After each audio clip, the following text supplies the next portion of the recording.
பேச்சுக்களின் பின்னரே அமைச்சரவையில் மாற்றம். துறைமுகங்கள் மற்றும் விமான சேவைகள் அமைச்சுக்களில் இருந்து தூக்கப்பட்ட பிமல் ரத்நாயக்க ஊடகங்களிடம் இப்படி கூறுகிறார் என்பதாக அதற்கு தலைப்பட்டிருப்பதை நாங்கள் காணலாம்.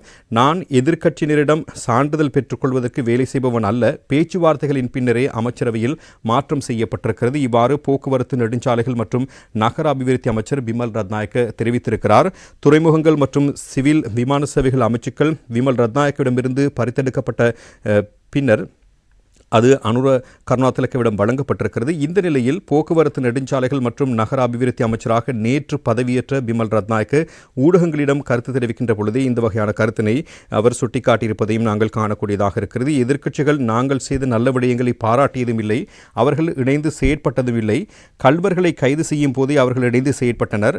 4-5 மாதங்கள் பேச்சுவார்த்தைகளின் பின்னரே அமைச்சரவையில் மாற்றம் செய்யப்பட்டிருக்கிறது. எதிர்வரும் காலங்களில் நாட்டின் பொருளாதாரம், தேசிய ஒருமைப்பாடு, போதைப் பொருளை கட்டுப்படுத்தல், டிஜிட்டல் மயப்படுத்தல், அரசு சேவையை துரிதப்படுத்தல் போன்ற முன்னிலை காரணங்களை கருத்தில் கொண்டு பல பேச்சுவார்த்தைகளின் பின்னர் புதிய திறமையானவர்களுக்கு அமைச்சு மற்றும் பிரதி அமைச்சு வழங்குவதென்ற பொது இணக்கப்பாட்டின் பிரதிபலனே இந்த மாற்றம் என்பதாக அவர் சுட்டிக்காட்டியிருக்கிறார். இந்த புதிய அமைச்சுக்கள் பாரிய பொறுப்புகளாகும். எனவே துறைமுகங்கள் மற்றும் விமான சேவைகள் அமைச்சுக்கள் பெரும் சவாலானதாகும். இதில் மக்கள் தொடர்புகள் குறைவானதாகும். ஆனால் நகர அபிவிருத்தி மக்களுடன் தொடர்பு படுத்தப்பட்டதாகும். அதனால் வேலை திட்டங்கள் தற்பொழுது அதிகமாகி இருக்கின்றன. இந்த அமைச்சில் இதற்கு முன்னர் இருந்தவர்கள் அமைத்துள்ள திட்டங்களை முன்னெடுத்து செல்வதே எனது வேலை திட்டமாகும் என்பதான கருத்து அவரால் சுட்டிக்காட்டப்பட்டிருப்பதையும் நாங்கள் காணக்கூடியதாக இருந்தது. எவ்வாறாயினும் நேற்றைய தினம் இவ்வகையான ஒரு அமைச்சரவை மாற்றம் முதல் முறையாக இந்த அரசாங்கத்தில் இடம்பெற்றிருக்கிறது என்பதனையே பத்திரிகைகள் பிரதானமாக சுட்டிக்காட்டியிருப்பதையும் நாங்கள் காணலாம்.